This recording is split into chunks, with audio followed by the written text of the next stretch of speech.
کہ میں تیری اطاعت کروں، اور پھر جب عملی زندگی میں جاتا ہے تو اطاعت کیوں نہیں کرے گا؟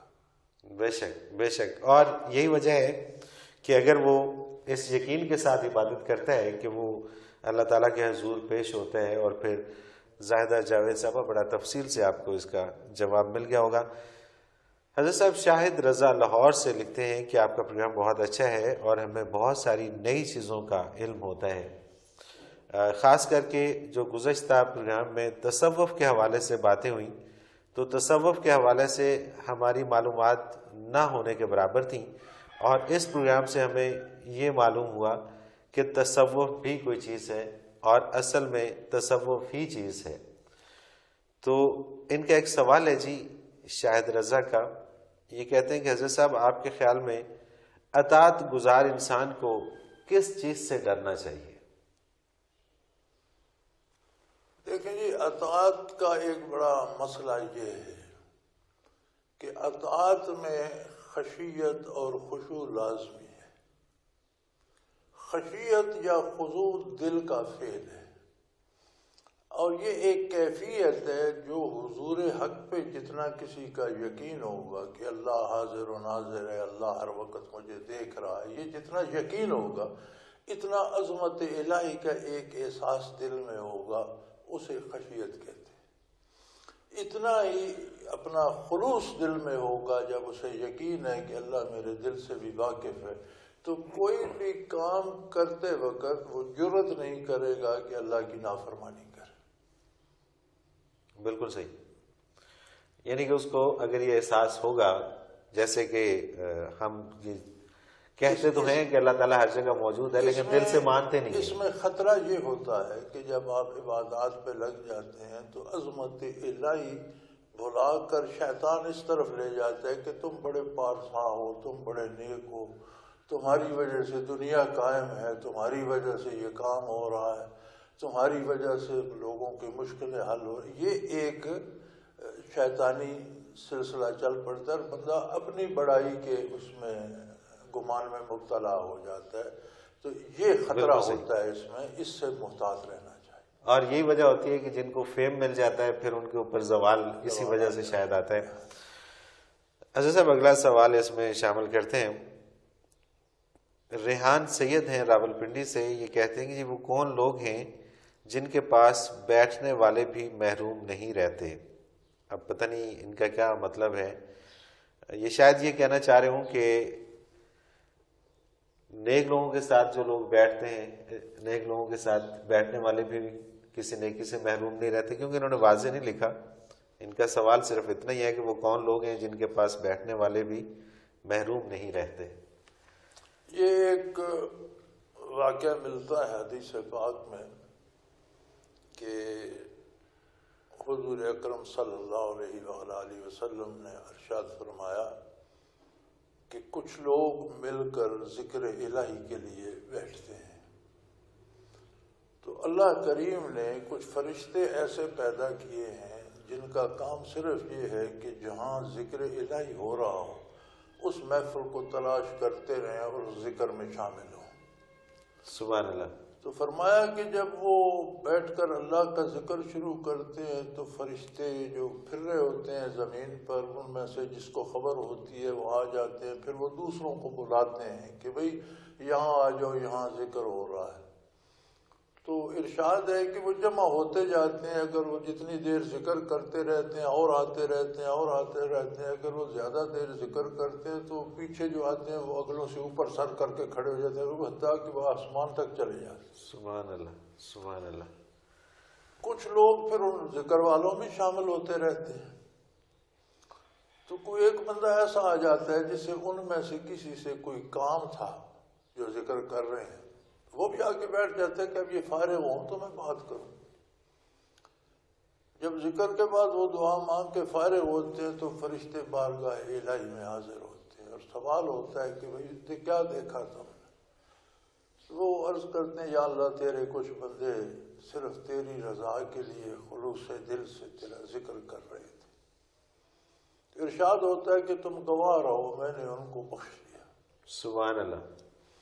تو وہ فرشتے کہتے ہیں کہ یا اللہ ان میں کچھ لوگ تو ایسے تھے جنہیں ان سے کوئی کام تھا، وہ ذکر کے لیے نہیں آئے تھے، آئے تو اپنے کام سے تھے، آگے وہ مصروف تھے، وہ بھی ساتھ بیٹھ کر اللہ اللہ کرنے لگ گئے کہ یہ فارغ ہوں تو بات کر رہے تھے۔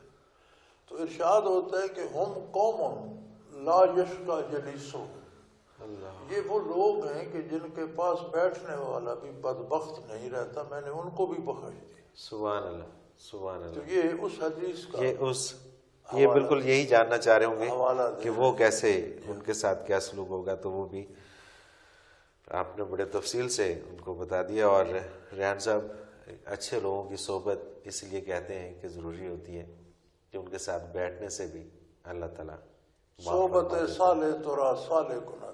سبحان اللہ، سبحان اللہ۔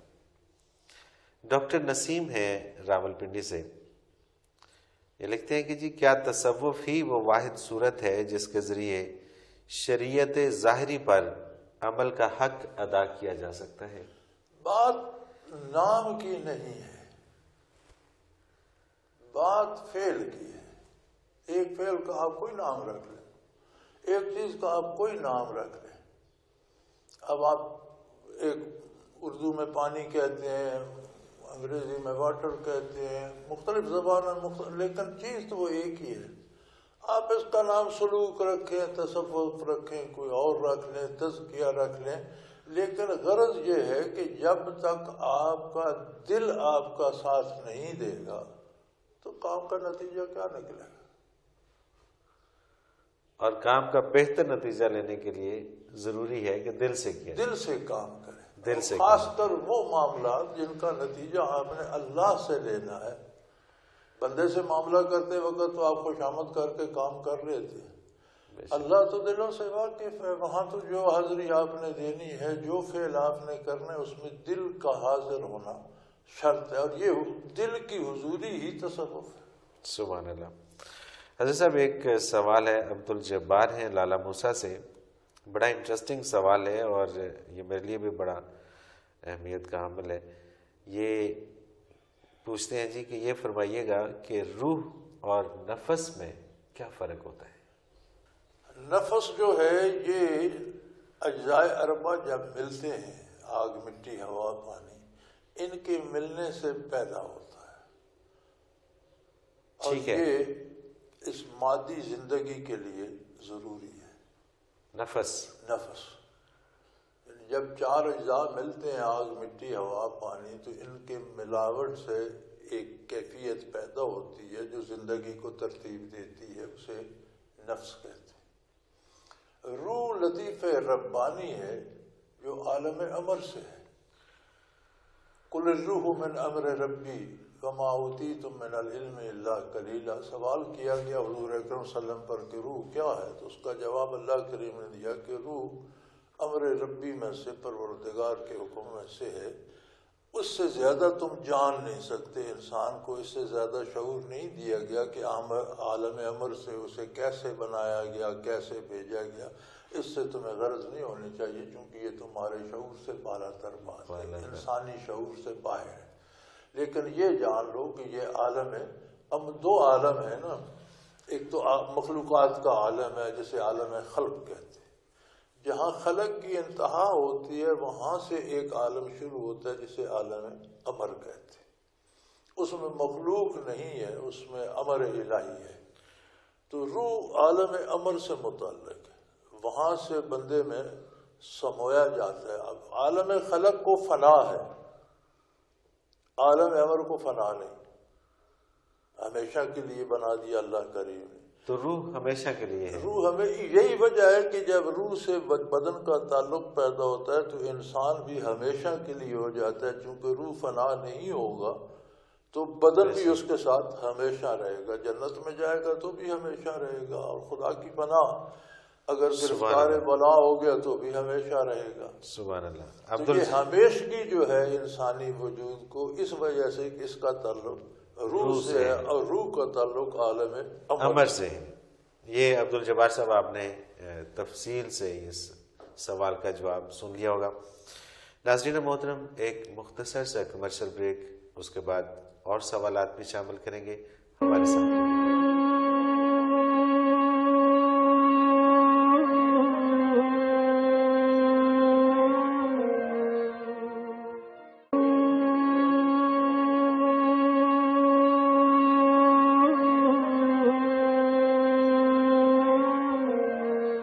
پروگرام میں ایک بار پھر خوش آمدید ناظرین. بات کر رہے ہیں آپ کے سوالات کے حوالے سے اور رہنمائی کے لیے ہمارے ساتھ موجود ہیں حضرت امیر محمد اکرم اوان صاحب. حضرت صاحب ایک اور سوال پروگرام میں شامل کرتے ہیں. ریحانہ ہیں لاہور سے، یہ لکھتی ہیں کہ کیا آپ سمجھتے ہیں کہ روح کی حیات کس چیز سے ہے؟ سوال شاید کچھ اس میں واضح نہیں ہے. وہ پوچھنا یہ چاہ رہی ہیں کہ روح کی حیات کس چیز سے ہے، روح کس چیز سے زندہ حیات ہے؟ کے دو معنی ہیں. بالکل محض باقی رہنا یہ تو روح کی خاصیت ہے. دوسرا یہ ہے کہ کامیابی سے باقی رہنا. حیات سے مراد یہ ہے کہ کامیابی کے ساتھ باقی رہنا. ورنہ روح کو موت تو نہیں آتی، لیکن جب آدمی کفر میں چلا جاتا ہے تو کہتے ہیں اس کی روح مر گئی، یہ بندہ مر گیا. اسے قرآن حیات نہیں مانتا. یعنی قرآن کے نزدیک جس طرح عام فہم میں کہتے ہیں دل مردہ. ہاں، دل مردہ. تو یہ حیات جو ہے روح کی، اس کی بنیاد اطاعت الہی، ایمان اور ایمان کے ساتھ خلوص کے ساتھ اطاعت الہی سے ہے. اور یہ سارا جو ہے اس کو باقی رکھنے کی بنیاد ہے ذکر الہی. قلب ذاکر ہو جائے، دل ذاکر ہو جائے، زندہ ہو جائے تو روح کامیابی کے ساتھ زندہ رہتا ہے. بالکل صحیح. اور قلب جاری ہو تو روح حیات ہے، روح کی اور حیات. اگر دل مردہ ہو تو پھر روح کی حیات بھی خطرے میں ہے. لاہور سے زبیر احمد صدیقی یہ لکھتے ہیں کہ جی ان کا سوال بھی بڑا دلچسپ ہے اور روح سے متعلق ہے.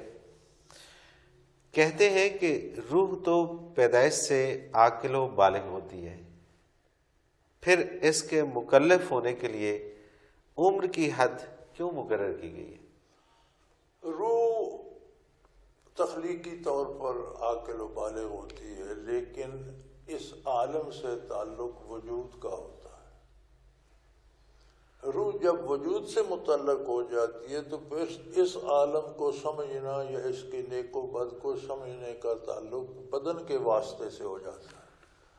اور بدن جب تک بالغ نہیں ہوتا وہ نیک و بد کو سمجھ نہیں سکتا، کیونکہ بدن روح کا آلہ ہے. روح بغیر بدن کے اگر الگ ہے، جو لوگ دنیا سے گزر چکے ہیں روح ہیں تو ان کی بھی موجود ہیں، لیکن وہ دنیا میں کام تو نہیں کر سکتے. بالکل صحیح. تو بدن جب بالغ ہو، بدن کے بلوغ کے لیے عمر کی شرط ہے. اور روح کا رشتہ چونکہ بدن سے، اس دنیا میں کام کرنے کے لیے روح محتاج ہے بدن کا. تو بدن میں شعور پختہ ہوگا تو وہ نیک و بد کو سمجھے گا. بالکل صحیح. ایک سوال اور شامل کرتے ہیں. اس سے پہلے ناظرین اگر آپ بھی اس پروگرام میں اپنا کوئی سوال بھیجنا چاہیں تو اسکرین پہ ایک نمبر بار بار ابھر رہا ہے، آپ اس کو نوٹ کر لیجئے. میں دوہرا بھی دیتا ہوں، 0333455021 033349555021. اس نمبر پر آپ ہمیں SMS کر کے اپنے سوالات ہم تک بھیج سکتے ہیں.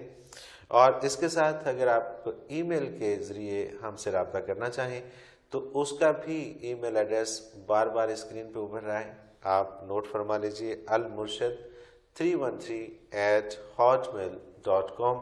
اور بڑھتے ہیں اگلے سوال کی جانب. حضرت صاحب ایک بڑا ہی اور دلچسپ سوال ہے، روح سے متعلق ہی سوال ہے یہ بھی.